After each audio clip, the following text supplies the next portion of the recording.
Ladies and gentlemen, welcome back to Ball Watching End of Season 2025 edition, Justin. This is always one of the best shows I feel like of the year. It's like this in the preview always because we put the hat on, we take some bold predictions, and we have to wear it. Ultimately, you got to wear it on some of these. I don't think there's anything overly embarrassing here, Justin, for these predictions from the 2025 season, but you'd be definitely okay if you had a couple because boy was it a rough one. How you feeling, Justin? Are you a little worried about what might get revealed here? I am worried about that. I let you take that part of the doc. I'm not going to lie, Jake. I didn't even review it because I was scared about my predictions. I know we talked about a couple of them, I think, in the green room last episode. I'm like, you know what? He said he's good with that side. I'm going to take the stats on it. I'm just going to prove myself even further wrong, probably, on some of these predictions. But that's what we're here for. I mean, it was an up and down season, but we're not even going to just talk about that. We're going to talk about the player stats, how everybody else did. We're going to talk about the MLS as a whole, the MLS playoffs. We're talking about soccer in St. Louis with the SLU and men's team, SLU men and women's team as well. And then we also got some more fun stats down at the bottom and talking about the awards that are coming out in the MLS. So this is a recap of MLS as a whole with a little bit of spice on the St. Louis soccer as well. So let's start uber local here. Let's start with our alma mater here, Justin. SLU. Men's and women's have got playoff A10 tournament soccer here happening this week in St. Louis at Herman. The women's program I'll start with just mopped the floor with Loyola Chicago over the weekend on the first. Had 6 different goal scorers in a 6-0 rout of Loyola Chicago. They will now host the 4-seeded Rhode Island. Remember, they're the 2 seed. Rhode Island at Herman in the A10 tournament semifinal tomorrow. So we're recording this today, Tuesday, the 4th.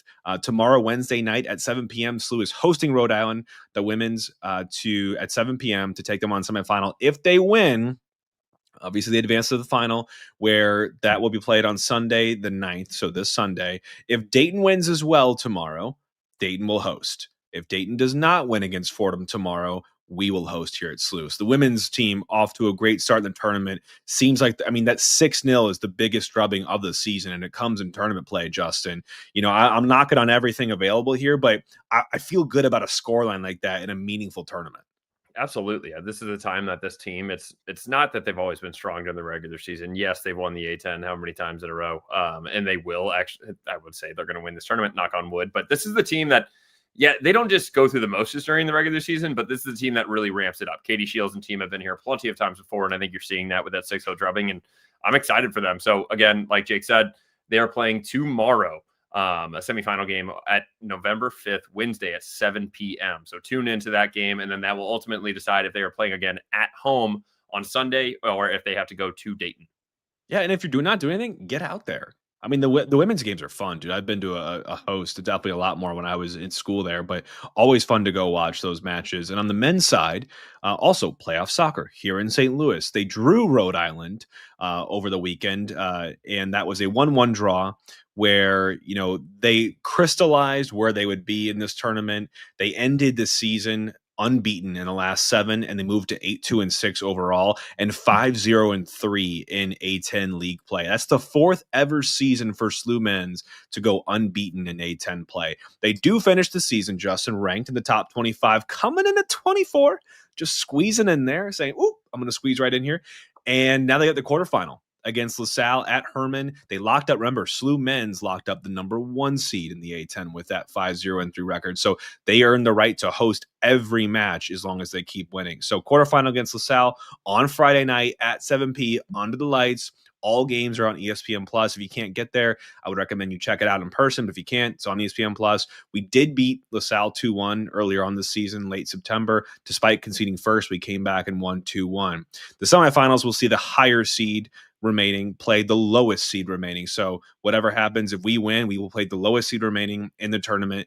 That game, the semifinal, will be on the 12th, with the final ensuing on the 16th. So hopefully, Justin, we're here to talk about it again next week as SLU men's continue to go about their business here. But I'm really hoping that we get, a week from now, Justin, and the women have wrapped up the A10 tournament title and they're pushing their way into the big dance. And the men's should be right before the semifinal, which would be electric. Again, to host that here and potentially a final, you're crossing your fingers for SLU. I mean, the Bills are hot this season, having a great regular season to show for it, but this is what it really comes down to. This is, playoff atmosphere under the lights, a lot of pressure. These kids are built tough. They've been playing and practicing like hell for this. So you're really hoping that they can get something to show for it. Yeah, absolutely. This is one that we've been in touch with Coach Kalish, and I feel like this is, again, he's also built for this for the guys' side. And this is what it's all for the men and women. Those times, if you remember, for everybody that remembers these, like running in doing the 2-on-1, doing your beep test, running sprints in the dead heat in St. Louis or through the snow in St. Louis as well. It all comes down to this time of year. And I could not be more excited for these guys. Speaking of snow as well, Jake, we'd be remiss if we were not going to talk about an entire season, not mention our presenting sponsor, Hoffman Brothers. No, I'm not saying that it's going to snow right now. But, Jake, if you haven't seen already, we have a nice week coming up. It's a mid-60s all the way through. And then Sunday's high is 45 degrees with a low of 27. It's just like that. It's going to be right back into it. And I promise you guys, you do not want to wait for that for your heat to go out. So if you haven't already, you need to call Hoffman Brothers at 314-664-3011, or you can visit them at Hoffman Bros. That's HOFFMANN Bros.com.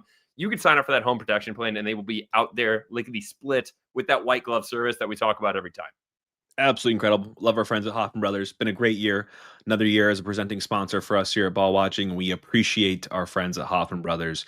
Justin, I appreciated the club making it official with Corey Wray. The announcement finally came on Monday, I believe 10 or 10:30, where they did release his picture and him signing the contract. And it's cool that he's been in St. Louis and we're getting all those official things now. But with the official announcement comes a little more context, a little more flavor from the club, a little more narrative. And I think that I wanted to pull in some of those quotes here. And I won't rattle off all these, Justin, but especially I'll kind of zero in on some interesting tidbits here that you and I haven't really covered on our digest once we learned that he was being tipped for the job. But Diego did mention a couple words about Corey in that first press release they gave, and that was he's a builder and a leader in North American soccer. His role will be overseeing all areas of city's sporting operations. And when I think, Justin, maybe not you and me, but for people that might not know how soccer clubs are built out from a sporting side, there's so much more than just recruitment and contracts, right? It's roster strategy is huge, but then there's scouting. You talked about scouting a couple episodes ago, Justin, and sort of the limited network that we have there. There's recruitment, obviously. There's player health, which I think is a sore spot for us, right, in the recent times. There's performance. There's also analytics. So really overseeing all those different dimensions that make up a sporting infrastructure and strategy, that will be Corey Ray's home base.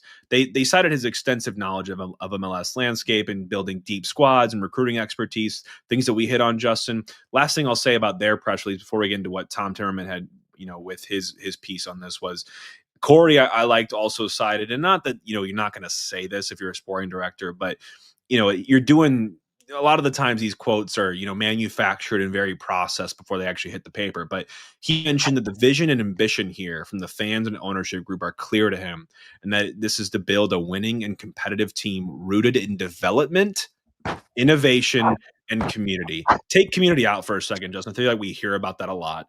But the development hits on a lot of what we talked about, and him really, really, solidifying and building a highway between our academy, MLS Next Pro, and also obviously the first team, making that very, very tangible to youth products and really, forming them in the academy, making sure they have the skills and tools to succeed at the highest of levels. But innovation, Justin, that stuck out to me. That reads to me more like we need to find a way to, create or curate a competitive advantage at this club. St. Louis isn't going to be grabbing headlines for, we got the beaches and we got the skyscrapers and the urban. Like, we need to recruit differently. We're looking for certain profiles. We're looking for certain skill sets. We might be looking at certain stat leaders that maybe not every team's looking for. Think your Moneyball, think your analytics department. Innovation is kind of, I wanted to read between the lines there, Justin, because I think that stuck out to me. We got to be able to do things different here. Yeah, absolutely. And I think the one thing that sticks out to me, Jake, is he's a culture fit. They said culturally, you see, he's a great fit.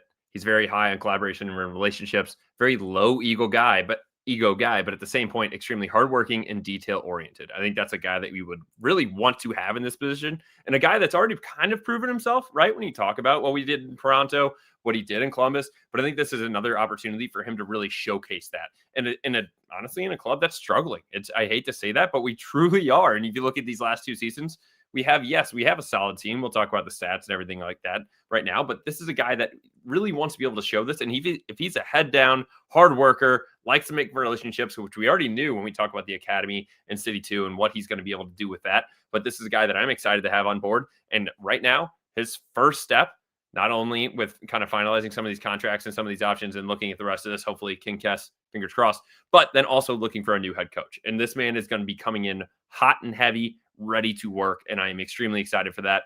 Also, to kind of mention about, as we've talked about some of these options, what was Diego doing all of this? He was basically saying there were some of these options that need to be taken care of. And we were prepared to take those decisions without Corey in place because we had Hack at the time as well in his place right then. And he said, I was involved in these decisions the same way that I was when Lutz was in his place as well, and always from the same perspective as I was before. So there has been no change in that. So I really do truly believe this, Jake. Yes, you could maybe say, did he have more conversations? Did he have more say in the more recent weeks? But I truly believe that this is a guy that is keeping this more high level and not looking directly at the sporting aspect of it and leaving that to the guys that knows the players, like a Critch, like a Hack, like a Lutz during the time period as well. Yeah, I think thanks for going there, Justin, because I think that's a lot of where I think a lot of the uncertainty, the ambiguity, the confusion was, or at least the worry was in the community around, how much of a role, if any, is Diego playing in these while we don't have a sporting director. And I think you and I both said like he probably has some role to a certain extent because it just is the nature of the beast right now. We don't have a sporting director that's permanent, and he's a sporting director with John Hackworth. He did go as far as to say all of technical decisions were taken by sporting people, of which he has called himself not one, and they continue being made by sporting people. So he came out and legitimately said verbatim to Tom Timmerman in his piece that John Hackworth made those option decisions. Those were his. Those were owned by John Hackworth. So I like that he's really trying to draw a clear line. Again, very, very distinct on what he does and does not do. And what people want to believe, that's their own prerogative. But again, he's been consistent in at least his messaging. To what you said, Justin, he also said the coaching search ultimately is going to accelerate. I mean, pedal to the metal now. And then again, what he sees in Corey is a young, progressive sporting director. Like you said, I think in the last pod, Justin, this isn't the Lutz. And this is not a knock against Lutz, but I think Lutz, you bring in a lot for, his experience, but also his relationships and his Rolodex that he has in Europe. And those, all those relationships he's made in his deep FIFA career, spanning all the continents and whatnot. So Corey may have a good Rolodex as well, but Corey also brings them a different skill set that brings him more into like the modern era of the game, right? A modern type sporting director who uses every tool at his disposal. And yeah, he may not be the guy that just has the best relationships and knows all the clubs and all the sporting directors, but he has a lot of other things that add to his kind of toolkit, and we will be able to leverage those in ways that maybe you didn't get to have with a guy like Lutz. So a lot of optimism on the Corey Wray signing. Yeah, and I will say maybe he doesn't have the direct connections directly overseas, and who knows, maybe he does as well, Jake. But being in the MLS since the 2006, which is about 10 years after the MLS was founded, so he's been here for all the changes that have been made. When he started, there was 12 teams in the MLS. He's now here for 30 of it. I like his knowledge of the MLS. I like his knowledge of soccer overall. And I love that he's bringing the new age to the game with the analytics. And I think we're going to really see that grow with this team. So still very excited about Corey Wray. Kind of a bummer for the club that had to be leaked on Friday. And then obviously I believe they were waiting for him to be in town, which it looks like he was. I mean, who knows when it's, wouldn't be surprised if he was literally in town yesterday. And that's when they were looking to drop the news. So there you go. But could not be happier to have a guy like that on our side. All right, Justin, drum roll as we head into our season review. So for all of you that didn't catch it maybe earlier on in the season, we did our predictions. We started with superlatives, your golden ball, your golden boot, your best defender, goalkeeper, all that fun stuff. So we're going to start here at golden ball. So golden ball is not golden boot, right? Golden ball is your MVP of the season. Golden boot is your leading goal scorer of the season. And I think, Justin, between us two, we came up with three sort of common names, those being Leuven, Hartel, and Dirk in preseason. Dirk and probably a lot of the clout from 2024 carried heavy in our minds here. But my official pick for 2025 was Leuven. And I want to come out and say, well, I don't think he is the unanimous right decision for this award. It's not by any fault of his own, right? Like, he was injured for some time, had a lot of personal issues going on with his family back at home. And, we still are thinking about him and hoping all is well on that front, because obviously that is much more important than anything you'll ever do on the pitch. But I also want to color this too and say, Justin, Leuven, let's just look at what he was able to do in a limited amount of time with us. I picked Leuven, you picked Hartel. I'll let you give Hartel's case, but he had less than half of Hartel's minutes, about 1,400 compared to Hartel's over 3,000. With those 1,400 minutes, he had 6 goals, 3 assists, 3 of those goals being PKs. I'll call myself out there. With that, though, third most goals for on the team, the second most assists. He was the best goals per 90 for us on the team. And if you look at FOTMOB in terms of player ratings over the course of the season, again, on a limited sample size, he was the best performing and highest rated player of the team. If you look at his sort of pie chart of his attacking, possession, and defense related stats over the 2025 campaign, he was basically 90th percentile in everything on the attacking side, and pretty close as well on the possession side, and all of his passes, his progressive passes and carries and touches. So I think in that bubble, incredible campaign from Leuven. You want to see a lot more, because availability is one of the most important forms of ability, but I do want to give him credit. What he gave us was special in its own right. Yeah, Jake, I completely agree with you, to be completely honest. It's a tough one to argue, because to your point, I think you said it extremely well. It was not his fault as to why he was out for the majority of those games. So what he was able to do while he was in is why he could be the Golden Ball winner. But Jake, here's what all my numbers look like and everything. So I'm going to summarize for anybody that's not watching on YouTube. There's a lot of stuff going on here, but the reason that I chose Hartel, and I was going to save some of these stats for later, and I still will on a couple, but I'm going to hit 2 on this. 1, you mentioned it. Sometimes the best ability is availability. Hartel led the way in team minutes. Not only did he lead the way in team minutes, he absolutely crushed it. He had 3,027 minutes. Jake, do you know how many minutes are in a total regular season in MLS? Probably not much more than that. 3,060. That means he only was off the pitch during regulation time, not including stoppage time, for 33 minutes. That means he averaged 89 minutes a game. He had almost 7 full 90s more than Klaus, who was in second place. You know who's tied with Klaus in second place? Vollum. Vollum was tied for second most minutes, the exact same amount of minutes as Klaus this year, 71 minutes per game. And also, fun fact for Hartel, he was second in the MLS in field player minutes as well. He was only behind Gill on the Revs, who beat him by 29 minutes, which is absolutely absurd that guy didn't get off the field either. Also, Vollum led distance covered in miles in the MLS, 258 as well. Chances created, third in the MLS. I'm pulling up your Instagram. And then expected assists of a 9.2, ninth in the MLS. And then lastly, Jake, he did lead us in goals and assists as well. Hartel had 9 goals and 6 assists for 15 total on our team. So that is why he deserves the Golden Ball. But Jake, I could not agree with you more. Leuven is literally the heart and soul juice. Oh, no, not anymore. Player of the year as well. So I'd give him a little, like a dual Golden Ball. Yeah.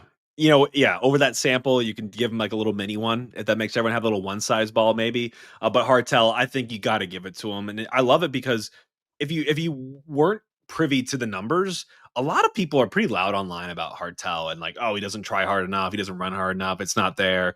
But I don't know what people are seeing sometimes, because he is, in terms of his work rate, second to none, obviously, on the team. And what his output, where would we be without him, Justin? Even in this crappy of a season, he is that shining light. He brings us forward. He shows a little bit of flash as well, a lot of what we don't really have in this team. So I think Hartel is probably the clear-cut, golden ball winner for us. But Golden Boot, Justin, it's clearer, right? Because it just is who is the leading scorer. But the irony is, you and I came up with 3 candidates. We had Teuscher in the mix, we had Klaus, and we had Celio. And there was really only one winner in this, Justin, because Hartel came in second, actually, in the Golden Boot. Klaus was my pick, so I will happily take my flowers on this. He did reach 10 goals by the end of the season in the final game of the season to be our Golden Boot winner. And with Klaus, it wasn't always pretty, right? Like, he wasn't even really getting in much a lot in the very beginning of that season underneath Olaf Melberg, which was absolutely a travesty, if you ask me. But he was able to stay pretty healthy this season. He logged almost 2,500 minutes. And when you put him against his peers for 2025, he was top 90th percentile when it comes to shots. He was great, top, three quarters in progressive passes, and, indicating how much he can bring players into the game and open up the pitch for us. He was all over the place for us defensively, putting in the work in the middle third and defensive third, getting up for headers, aerial duels. He was a nuisance to every team that we played. And I'm so glad he notched double digits in MLS goals. I think he deserved it. And frankly, Justin, I think he probably deserved more over the course of the season. I think he would tell us, if he was here, that he was hungrier for more and could have more in his locker. Yeah, and I'm going to have to own and wear the toy shirt one. Was not expecting that many injuries. So on the flip side, again, sometimes the best ability is availability. So he had 3 goals, but I was like, oh, maybe he had like more goals per minute because he didn't really play that much. No, he averaged a goal for every 416 minutes. Klaus averaged a goal for every 243 minutes. So almost cut that in half as well. So huge congrats to Joao Klaus. I am extremely happy for him, to be honest, because that's a man that should deserve to be on this team and should deserve to get paid and needs a little bit more praise. I was happy to see. Did you see the club put out like all of his goals or like a couple gifts today? It's like, you guys could have dropped like a reel when you announced him that you were going to re-sign him as your leading goal scorer and first ever DP, but that's fine. Right. They did it. So at least they got it out there. Jake, this next one, not even a question. Golden Glove, Mr. Roman Berkey. When I was looking at this, I was like, did you know, I did see that. I mean, obviously Lund did have a solid season for us when he was in. He did allow 14 goals against. Was looking at that when I was pulling in the rest of these stats versus Roman Berkey's 44. But Lund only played 9 full games. So he allowed 14 goals in 9 games. Not terrible, not great, versus Roman's 44 in 25 games played. So honestly, I still don't understand how people are still extremely upset with the whole DP thing. I get it a little bit. I think it's the more frustration there, I think, is with people making the decision before we were signing Corey Wray. I think that's where it really lies. But we'll kind of let that shake itself out there. But Jake, tell us about some of these stats and why he is, I mean, if it was ever a question, why he's our Golden Glove winner.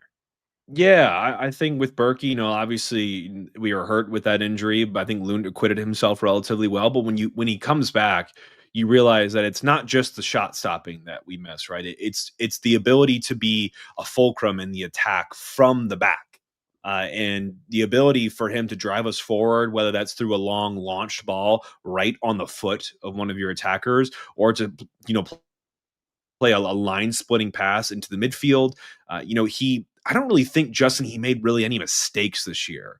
And I think that's totally fine when you are a goalie that takes those types of chances like he is.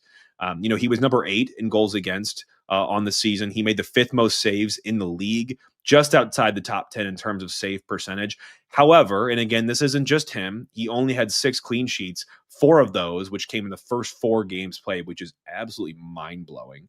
And when you look at his shot stopping, it wasn't his best season.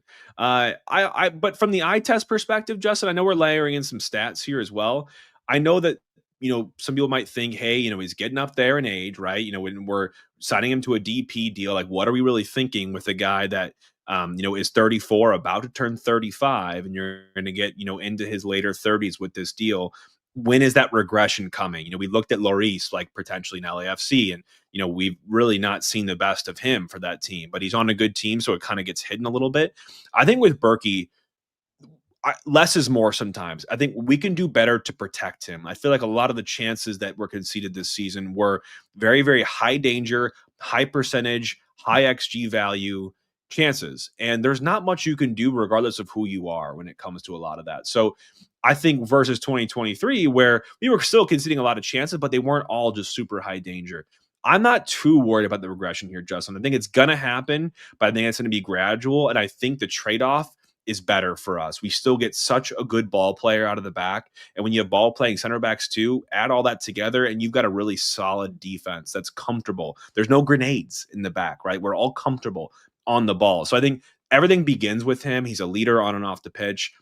I'm happy with the deal. The DP to me feels like a means to an end, and I'm not too overly concerned about it, frankly. So, and I've also heard, Justin, to get off my soapbox, that they could, or I've heard murmurs from MLS on potentially thinking about a DP for goalies type situation where if you want to DP your goalie, you can, and it's not going to cut into like your overall DPs that you do, for field players as well. So something to keep an eye on if that's ever something that makes it there. But I'm happy with Berkey. I'm happy that he's here to stay. I think he's happy that he's here to stay. And quite honestly, get the bag, man. Get paid more. You've brought a lot to this club. You've brought a lot to us. So I'm happy. Yeah, and one thing I want to comment on that as well is he did all of this with a very rotated back line. If you remember, I remember when we were talking about doing previews for games where we had played a team earlier in the season, you're pulling up who our back line was. It was like Josh Yarrow and Kyle Hebert. Or then it was like Baumgartel and Yarrow, or Yarrow and Kessler. It's like, and he has to try to organize all that in front of him, right? So I would love to see a healthy back line in front of a healthy Berkey. Yes, he is 34, I believe. I'm going to check that right now. Yes, he's 34 years old. He'll turn 35 on November 14th. Huh, we should shoot him a text in 10 days, Jake. You should find his number. But I will say, as long as he doesn't, like, it's 35, like, yeah, it seems a little scary. And maybe we should be scared, Jake, because we're both also 30, 31. But I don't think that he's going to kind of gradually progress or decline. I think he's going to stay level. I really do. And I really would love to see that we have a couple more shot blockers from him as we stay healthy. So another part, Jake, another award. We have breakout player. At first, I thought it said broken player. And I thought that there's a reason for that. And that's because we have Rob Schmidtkins on the injury side. So shout out to Rob. Look at these koozies that he sent us. These are so sick. I'm pretty happy with these and drinking beer during this game or during this podcast, because this is going to be a long and lengthy talk one. But unlike our boys in red, an injury off the pitch shouldn't have been in your life. You need to be calling Rob Schmidtkins at 314-222-4223 to discuss your case. Mention ball watching for a free consultation. You won't pay unless Rob wins your case. Again, give him a call at 314-222-4223 or check him out at www.hurtonstl.com. Disclaimer, a choice for a lawyer is an important one, and Rob really rocks, but you shouldn't make that decision solely on my advertisements. Amen, Justin. Amen, Justin. Well, it's not broken player, it's breakout player.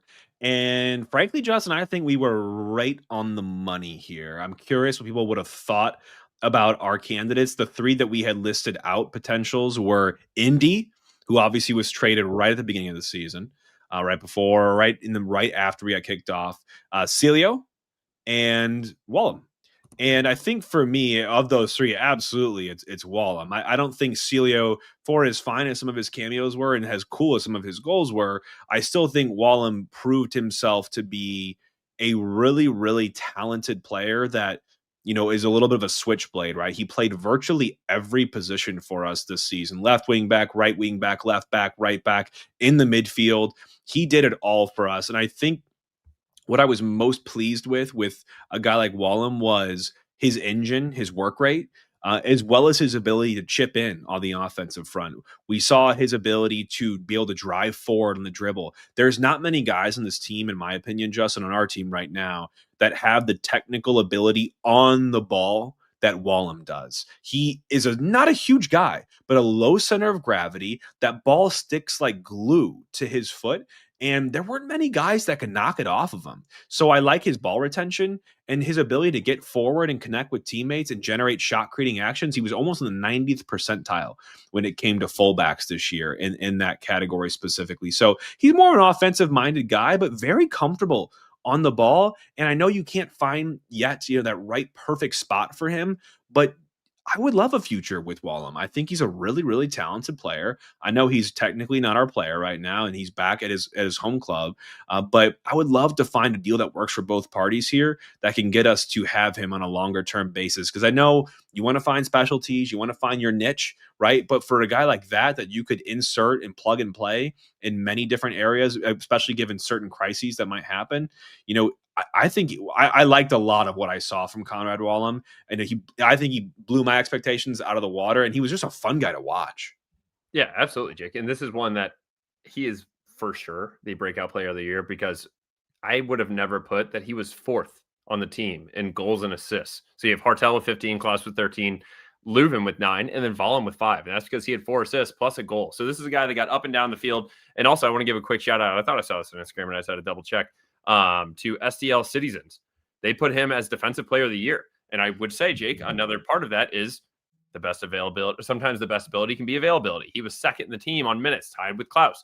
Obviously, Kessler probably had the strongest defensive stats throughout the season, but again, was not always available. When you look at this, Ballum had 34 appearances, so he played in every game. 1 goal. They have him as 2 assists. MLS assists would technically have him as 4 with the whole hockey thing. So 2 true assists. So I appreciate their graphic here. And as well, when you're looking at passing accuracy, this is not a guy that is just playing around the back. He's being put in the midfield, having his back, bouncing passes, still connected 85% of his passes, average 4.7 recoveries as well in a game. So this is a guy that truly stepped up when we needed it. Yeah, it might be a pricey tag in this offseason, but that's why. It's because of the upside for this kid. So an incredible season for Colorado Ballum. Yeah, the fortunate part is that, we've already made our decision that we're not paying the price tag that came with the loan deal. But we do want to pay a price tag. We do want this player. My worry, Justin, is that Slavia Prague might hold us over the fire a little bit on this one, given that we do want him. And again, you're looking for a fair market price on this too. I don't know what that is for a guy like Wallem, but it's not what it was rumored to be, a couple mil. So it's somewhere in the middle there. And I do worry, Justin, that we are not able to come to terms with him and his club on this. I mean, that's almost 2,500 minutes at various positions. You're going to have to backfill.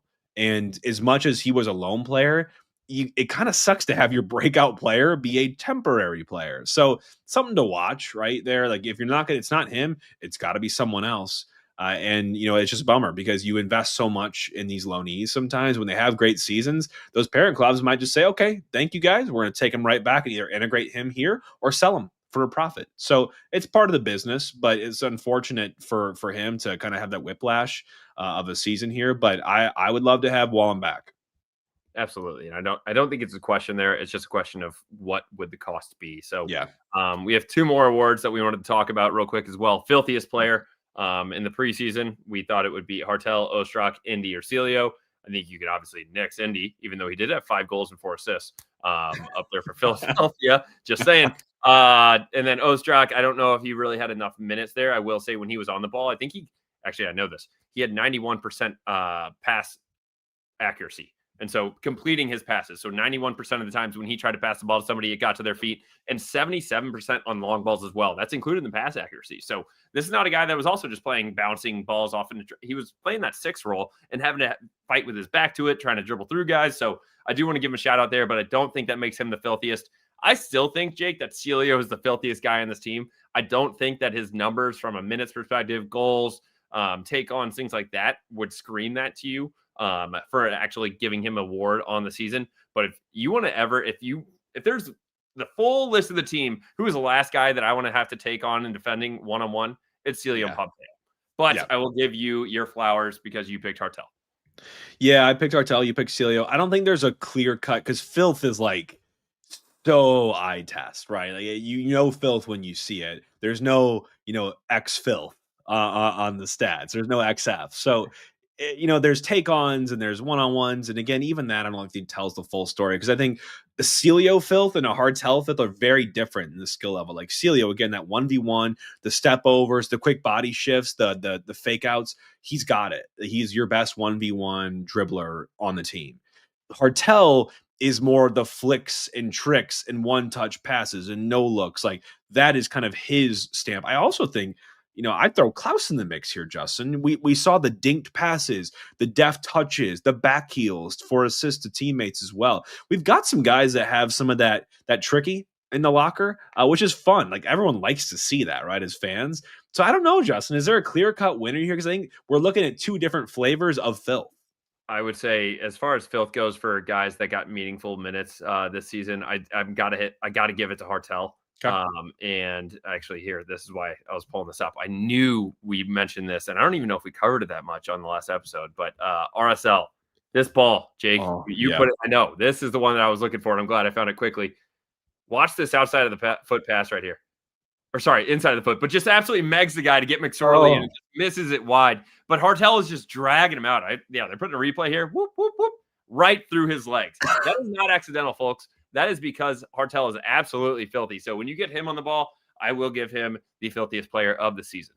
Final award here, Justin, is the Rock Award. We typically give it to what we project to be our MVP of defense or our best defender on the team. The candidates that we had circled up on this year, I don't know, Justin, if you put the three together, I'll run it right now. If the three of them amassed the total amount of minutes that Hartel played this season, we had Nilsson, we had Kessler, and we had Durkin. And I'm doing that right now, live on the spot. We had Nilsson, who generated 133 minutes prior to contract termination. And then we had, who are the other three? I had Kessler had Durkin. 1374, and Okay. then Durkin had 11. No, 1,000. They did not play Yep. as many minutes as Hartel did this season. Yep. I'll So do there's math that. real quick. But Nilsson then had 132. So the total number of minutes between those three guys was 2,619, which is well below Mr. Hartel, because Mr. Hartel finished with 3,000 over three. 3,000 and like 24. Sorry, I'm trying to get it back, get the number up. 3,027. So those guys up in total combined to have a second place on the team. But Yeah. you can't be considered the Rock if you can't even play the same amount of minutes as 100%. 100%. I guess key question here, Justin, just off the cuff. Don't look at drop your resources, drop your stats. What defender played the most amount of minutes for us this season? Don't take Wallem. Take Wallem out for a second. Non-Wallem. Baumgartel? Baumgartel played 1,754, and he was just edged out Kyle Hebert by about maybe 70 or so minutes. So Kyle Hebert was right behind him. If we want to take Wallem out, and obviously you don't want to put Berkey in there because they got Golden Glove, so then our Rock for most minutes would be Baumgartel, Hebert, and then you know who the next defender is? Well, I have it up with him, right? Akil Watts. Akil Watts. Yeah. So there's our new trio. Yeah, holy Lord. So yeah, we were way off base on this one. By no fault of our own. This is probably the most injured trio you could think about on defense that we could have picked. But again, Durkin, really big bummer. Just availability really lacked this season. Same with Kessler. Nilsson speaks for itself.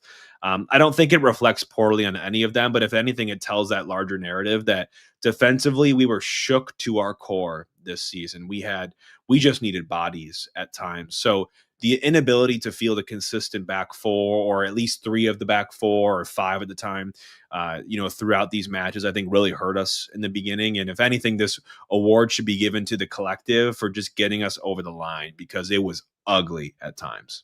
Yeah, it was a tough one, Jake. But so let's talk about how we got over the line as a team as we get into our team predictions after we went through the players. So where did we think this season was going to go? Obviously, a lot. We thought it was going to be a lot better than what it was. So points needed to qualify for the wild card, 47. And then we said 50 for the round one in the West. The East was 40 and 47 respectively. In 2025, though, it was 41 and 44 points for the West and 53 and 54 in the East. Remember, there are 34 games in the season, 3 points for a dub, 1 for a draw, and 0 for an L. Wins. We thought that we would need more than 12 wins to be able to get into the playoffs. However, it all depends, obviously, then what you have on draws. You can't just win and then have the rest be losses. So in 2025, this is mostly true. FC Dallas and Portland got in with 11 wins, but otherwise the rest of the teams had 12 wins to get in. So that was a strong point for us, and we didn't hit that mark, but we're kind of there as far as the math goes. Losses, you need to have less than 14. There was no team with more than that got in the playoffs in 2024. You obviously want to limit that damage because you get 0 points. Almost all true again in 2025. RSL had 17, but no other team in the playoffs had more than 13, which that explains why RSL got bounced hard in the first round, 3-1 by Portland. Can you imagine, Justin? You're going to go overseas, go anywhere, go to Europe, go to South America, and say that I am going to give you a 34-game season, and you're going to lose half of those games, exactly half of those games, and you're still going to make the playoffs.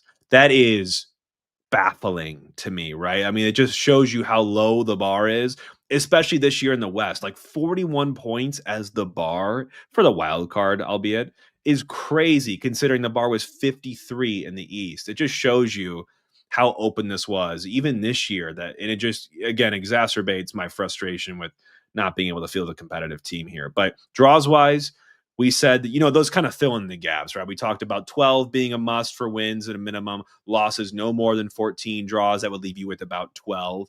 12 was the most draws of any team in the playoffs this year, and that was held by Columbus. No team had more than that. So in terms of kind of setting objectively where we thought we should land, of here are our targets, here are our goals. I think we were pretty close there, Justin. Obviously, some outliers, but let's say where we thought we were going to land as a team. Justin, I had us coming in here win-loss draw at 15, 11, and 8. With 53 points amassed, we were going to be a higher end away team in my mind in round one and knocking on that home field advantage seeding. Obviously, totally off the mark. Were you any better? Oh, slightly, Jake. I had you by 2 points. I had us at 14, 11, and 9 to get 51 points, being on the border between the home and away for the first round. So fighting for that 4th spot, likely landing in that 5 or 6 spot is where I kind of thought we would land. Yeah, we were both way off as we finished with an 8, 18, and 8 record. That just feels like bad juju anyways. For 32 points. Only one other team had more losses, Sporting Kansas City. Oh, well. And 3 others had 18 losses in Montreal, DC, and the LA Galaxy. But Jake, I do want to circle back up and say the whole reason that this is kind of absurd when you mentioned that if you play an entire season like RSL, get half of your games be losses and still make the playoffs. It's because it's all about the money. All about the money. It's actually harder to miss the playoffs in the NFL or in the MLS than it is to make it, because you have to 60% of the teams make the playoffs while 40 do not. So we are in that smaller group that doesn't make it, and your season ends early. Yeah. God. Yeah. I mean, just absolutely brutal. Hey, I want to give myself credit. I did predict the amount of draws we would have. I said 8. So I did get that right. I'll take a little bit of credit there, but I love that Sporting took us on the losses. Only team having more losses than us, but 18 losses is atrocious. Far, far too many. We'll talk about the nature of some of those in a second here, Justin. But before we do that, you and I kind of came out during that preview show and said, what does success look like for this 2025 campaign? One of those bullets that I'll spend a brief time on was just refinding that end of season 2024 form, where I think a lot of us were like, this season can't end. We're on a good bit of form, get the good players humming. The new arrivals are all gelling together. Hartel at the time, Betcher at the time, Toy Shirt. We looked good. And can we continue or regain that form in early 2025? Obviously, barring that really, really early beginning, which I think was a lot of sense of false hope, we were not able to do so. But I'll get us started here with this second thing, Justin, I said, which was goals need to be a feature of our game. XG isn't going to do anything for us. And the reason I said that was I felt at the time in 2024, after that season, that we were a team that was out XGing ourselves. We weren't producing enough actually when it came to balls hitting the back of the net. This season, we had a negative 9.5 goals minus expected goals. So again, your goals are less than your expected goals is what that number is telling you. We had that. Ours was the second worst in the league. And again, it just indicates we had more XG, more chance creation than goals. We're scoring less than, what the data experts would think or predict. We had 44 goals for against 50 in 2025. So here's where I want to color this, Justin. I kind of just broke down in the seasons, right? I said 2023, 2024, 25. 2023, you guys know the story. We outperformed it. We had 42.6 XG. We scored 62 goals. I mean, we outperformed by 20. When people say, regression back to the mean, sophomore slump, that's what they're talking about, because that year was phenomenal. Look at 2024, 47 expected goals. We scored 50, a little closer, right? A lot more on par. That would be kind of regression back to somewhat of a norm. We did not anticipate this season, which was going to be an expected goals, the highest we've seen in our short tenure. Over 10 more XG than 2023 at 52.5. But we only scored 44, which is the lowest of our 3 seasons. So we definitely underperformed this year. And again, all that to say, you guys know it. You were there. You sat in those seats. We were not able to seize our chances a lot of this season. We were not clinical enough in front of goal. We were not productive enough hitting the back of the net, and it killed us during games, especially late on in games. That's something that we're going to have to get right when it gets to 2026. Yeah, and another part of that, Jake, on the flip side, is the defensive side. We said coming into the season, we really need to focus on defense, because you cannot go anywhere when you are giving up 63 goals for. We needed to get that down. We were hoping to concede less than 50 goals this year.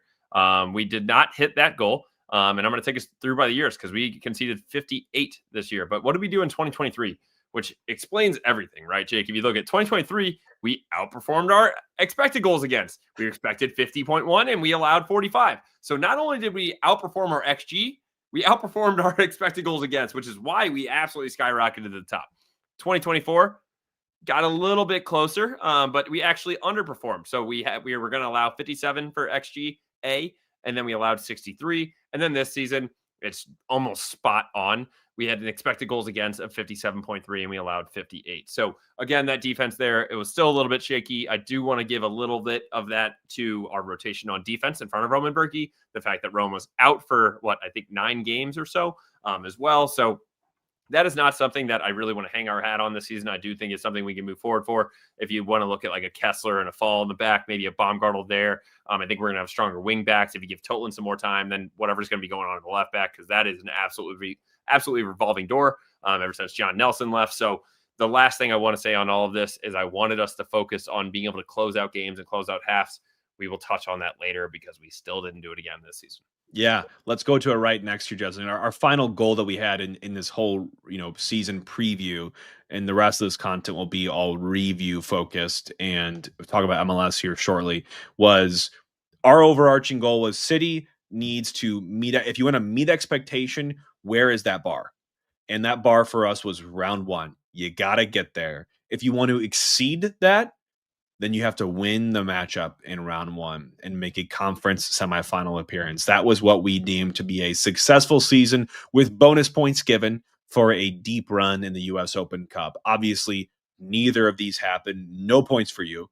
And Justin, I want to kind of dovetail into the topic that you had brought up next year, which was one of our other goals was to kill games, control the ball at times in possession and build up, or be able just to release the pressure, put your foot in the ball, take the bite out of the game sometimes. And I think many of the times this season, we did the exact opposite, especially when you kind of double click on, dropping points from a winning position. So if you want to flash up that graphic, Justin, and show that thing off, it's on Instagram now. I'm going to put it up on X tonight, but dropping points from winning positions was a product of our game this year. And it is really, really frustrating in hindsight, because hindsight's 2020. You get a couple of those points back, Justin, we could be looking at some playoff soccer here in St. Louis. Yeah, this is a tough one. I kind of wish I would have also made like a cover photo for the graphic, because it's a lot of information to take off the bat, right? But I think the main thing you really need to look at here is we dropped 29 points from a winning position. I want to say, Jake, I was trying to look this up, but I'm pretty sure that might be first in the MLS, which is not a spot you want to be. And so what does that mean? That means at one point in all of these games, we were winning the game, and then we ended up not winning the game. If you look at this, it's a lot of losses as well. That's what really hurts. Is you can have a 1-goal lead and then get a tie and be like, all right, we probably should have had that one, but you shouldn't have it recurring. So in this season, as we go through it, and I'll go through it very high level, you don't need to get into all details, but I would appreciate if people go check out this graphic. If we were winning, we had a loss, a draw, a loss, a draw, a loss. And that's all while we still had Olaf. Then Olaf was fired and Kritz was elevated. Thought that maybe we can turn things around. Another one where then if we were winning games, it actually got a little bit worse, Jake. Loss, draw, loss, loss, loss, draw. So in total on the season, in all of these games, 29 points dropped. The biggest and the one thing that hurts the most, Jake, 11 points of those happened when we had just 24 minutes in total left in these games. So 4 games across here, we had 3 minutes left. If we wanted to close out the game and get a dub, we had 10 minutes left in the one against Minnesota United on May 21st, 8 minutes left against Portland in June, and then 3 minutes left against Chicago in August. Those 11 points, Jake, if you just lock down defense for 24 minutes in the regular season, and that includes stoppage time. I'm not trying to short these guys. 24 total minutes, those 11 points were in the playoffs. We missed the playoffs by 9 points. Yeah, it's tough. It's like where do you get that from? It's the fine margins in these games, and I think it's something that's hopefully on the desk of Corey Wray at this moment, and this is part of what we need to address. And whether that's personnel, whether that's strategy, whether that's something that the head coach has brought in and needs to really help shore us up on, we did not show a level of not resilience, Justin, but comfortability in managing the game in these late moments. And we gave up goals in bunches, right? And we just looked really frail in the back towards the late stage of the game. And ultimately it kills us, right? You get a couple of those turned the other direction, and we're looking at a different year. Maybe not a totally different year, but a better year than what we're looking at now, Justin.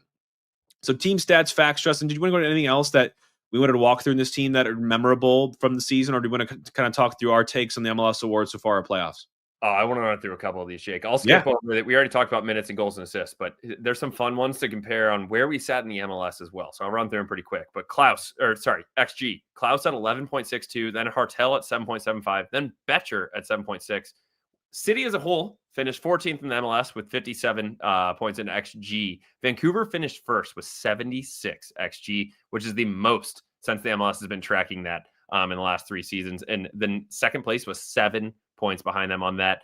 Specifically for individuals, Sam Sturridge for Nashville led the MLS with 25.53 XG. Messi had 20.35. Again, Klaus only had 11.62. So that is a struggle for their one.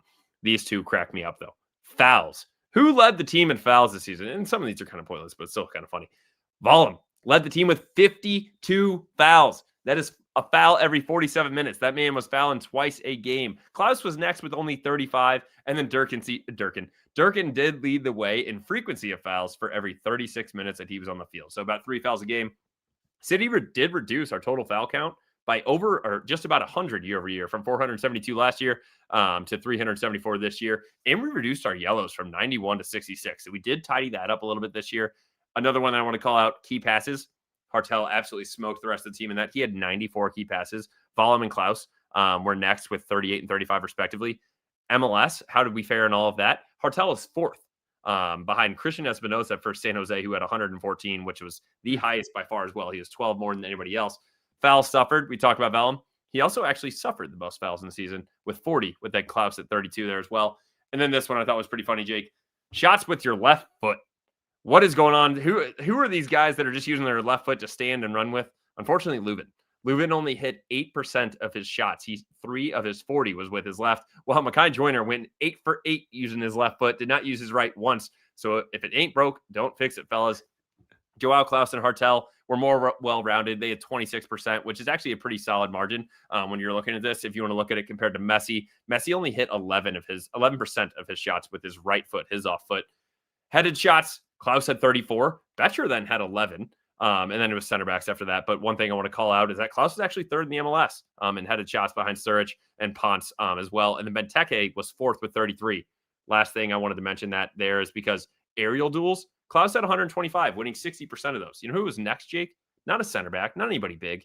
Mr. Simon Betcher. It's not about the size of the dog in the fight. It's about the size of the fight in the dog. He got up, but he only won 34% of his 90 while he was up there. And Benteke, he did 234 aerial duels. Again, Klaus only had 125, so Benteke is an absolute beast. And the last fun fact about all of this, which is just absolutely ridiculous to me, we did go 4 for 4 on PKs. Leuven had 3, and Hartel was 1 for 1 on his. And 1 for 1, yes, because the one that he missed was because the goalie jumped off the line. So then Leuven got to hit that. The sad fact about all this, MLS-wise, Mr. Dennis Bawanga doubled our team total in attempts in PKs, and he had 8 on the season, while we only had 4 as a team. Man, I mean, there are some good tidbits in there for all you City fans. Some great little niche stats. Justin, thanks for pulling those together for us. But there are too many danger. Let's talk, Justin, about the MLS sort of awards, goal of the year, save of the year, some of the key players that won some of these big accolades for the season so far. They have not all been announced yet officially, like the coach of the year, the MVP. I think we know probably who will win those, Justin. But the goal of the year, let's start there, because it was given by one of the players that we got to witness at Energizer Park, and by one of the players that probably had the least amount of time spent in the MLS this season in Sun. Justin, roll clip on this, the MLS goal of the year. Foul there, too many danger men from set piece. Oh, no. Opportunities. There we go. Sliced with absolute perfection. He's got enough pace on the... I don't know why it's stuttering, Jake. It's kind of pissing me off. It's the point is made, Justin. It's a free kick. I think Sun is probably going to score better goals in the MLS Cup playoffs than he did in this free kick. The free kick was great. Take nothing away from it. Nice free kick. Do I really think that's the MLS goal of the year? I think it's maybe a little bit of bias because of the fan base and the brand that Sun brings, which again, all credit to him. But an interesting goal of the year. You know, it's not the one you expect to see, like the long range banger or the team just incredible goal, but it is a good one. Yeah, it's an absolutely great goal, but I completely agree with you, Jake. And I'm going to have a similar feeling here on the save of the year that we're about to show as well. because we have so many better goals and so many better saves. I would say Roman Berkey probably had 4 better saves in this one right here. So Roman Santillano for at Nashville. This is the Cincy goalkeeper. So if you go back and we look at this real quick, he's kind of laying on the ground, makes a couple saves, but nothing huge here. And it's like, is that really what we want to show off in the MLS? It's kind of a scramble in the box. And that's ultimately what's going to be the save of the year. So I think both of those were a little disheartening. But Jake, you already mentioned it. We do have a couple of the actual other awards that are coming up. And the ones for anybody that's not watching on YouTube and see visually, obviously Messi won the Golden Boot. You can also then see that Anders Dreyer won the Newcomer of the Year. Of that, I actually thought it might have been Son. So they actually did consider he did play enough minutes and enough games. So I thought he could have won that or could have won that. Tristan Blackman for the Vancouver Whitecaps won the Defender of the Year. And then Comeback Player of the Year as well was Nick Haglund for FC Cincinnati. So those are the couple of ones that are announced, but they still have to announce a couple more. Yeah, Dreyer was we witnessed Dreyer right early on in the season. San Diego's, I think, first home match, and he gave us some serious issues. Had a great campaign for San Diego. I mean, people kind of thought Lozano would be the star there. Lozano, for some injury reasons, wasn't able to play as much, but Anders Dreyer is a great DP signing from San Diego. Messi is Messi. I mean, he scored 29 goals, did not start nearly as many games as he did goals because of international duties and fitness and injury and whatnot. So, I mean, he's the first player to I think he'll likely win MVP as well. So I was going to say he'll be the first player, if he wins MVP, to win back-to-back seasons. So huge kudos to Messi on an incredible season. He also, Justin, I think I pulled this, he had not only 29 goals, but he also added 19 assists. So we're talking goal contributions coming up close to 50 here. What a campaign from the guy who's not getting any younger. Final comment, Justin.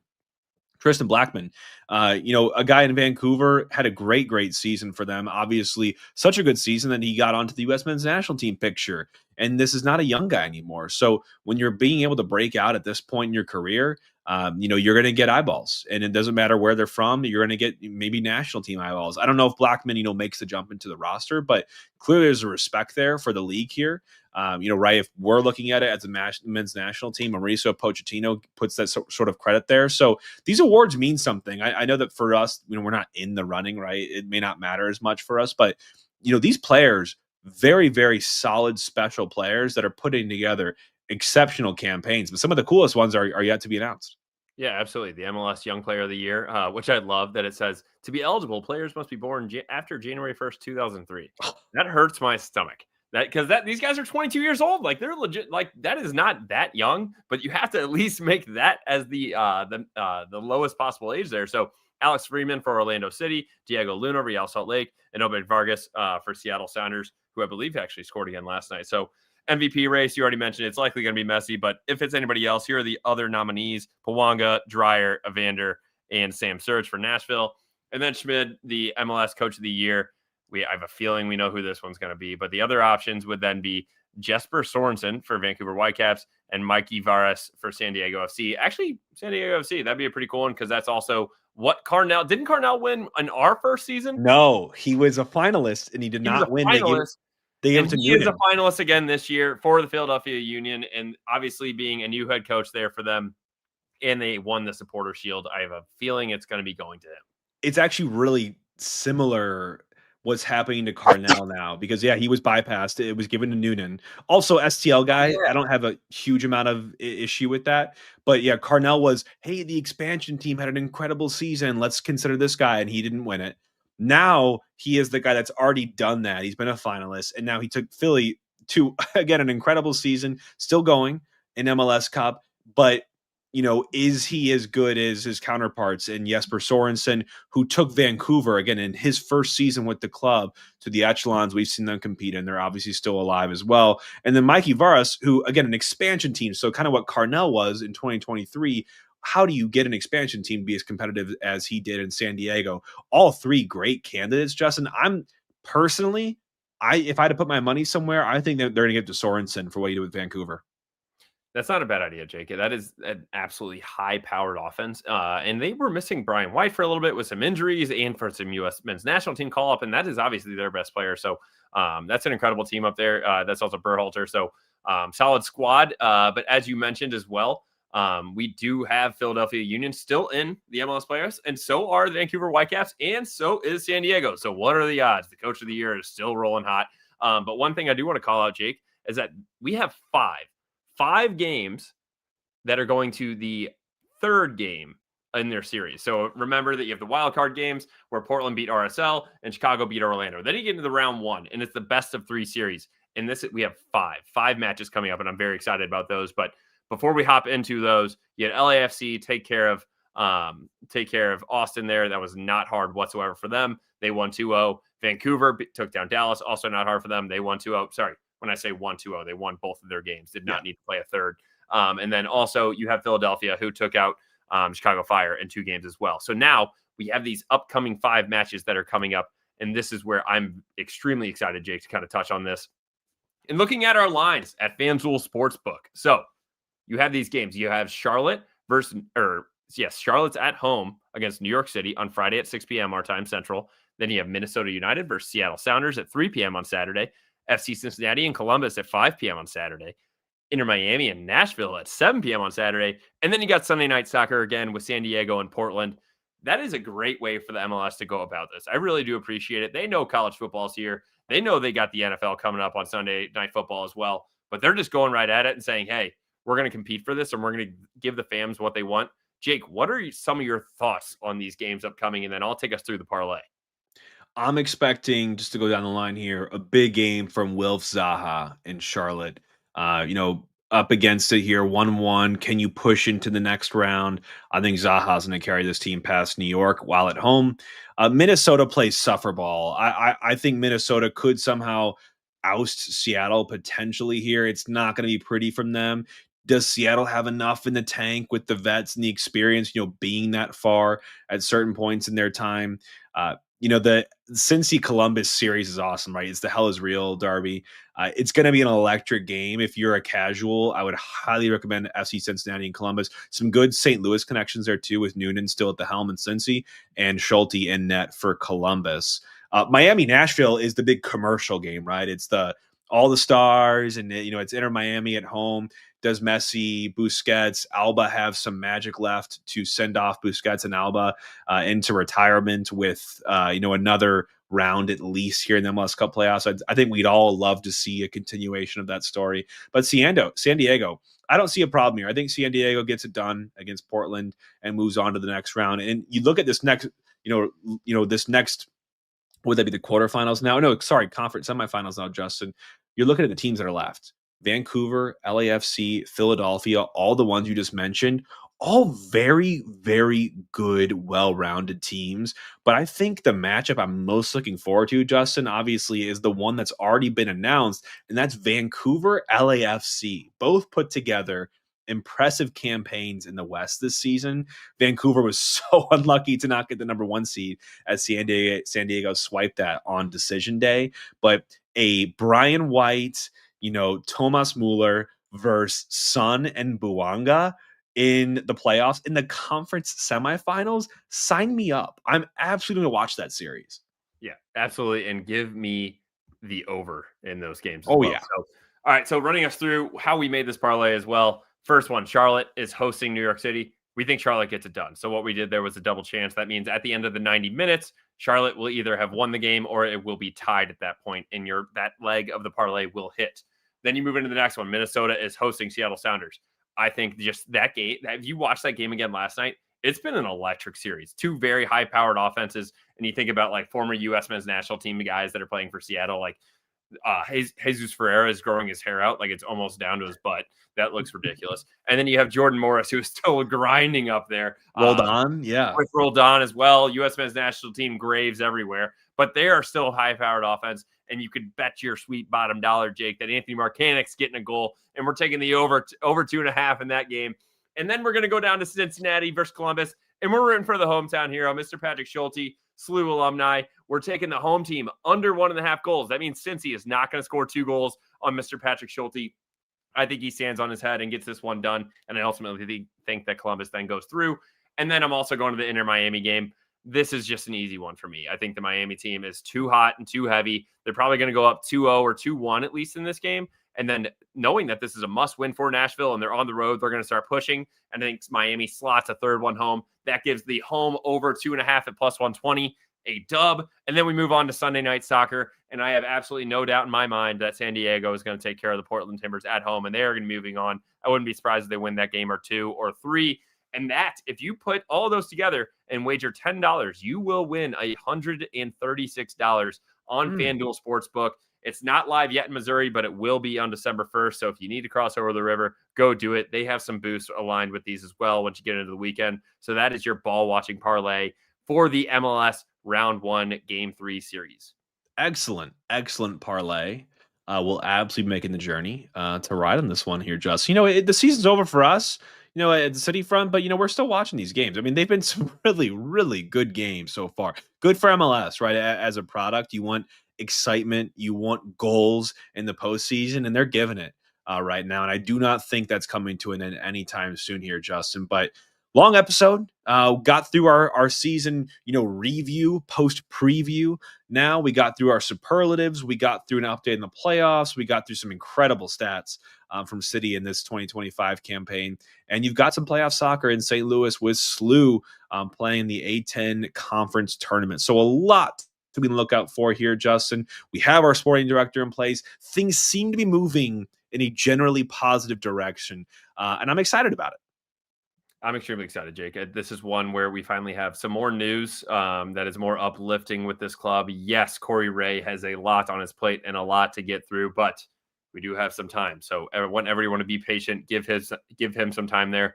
I would really appreciate it. We don't try to start counting down the clock and start freaking out if it's Thanksgiving. You don't have a head coach hired. I trust this guy. We talked about it. We talked about Diego trusts this guy, and I know a lot of people don't really trust Diego at this point. But from everything we've heard around the MLS, this guy is head down in an absolute grinder.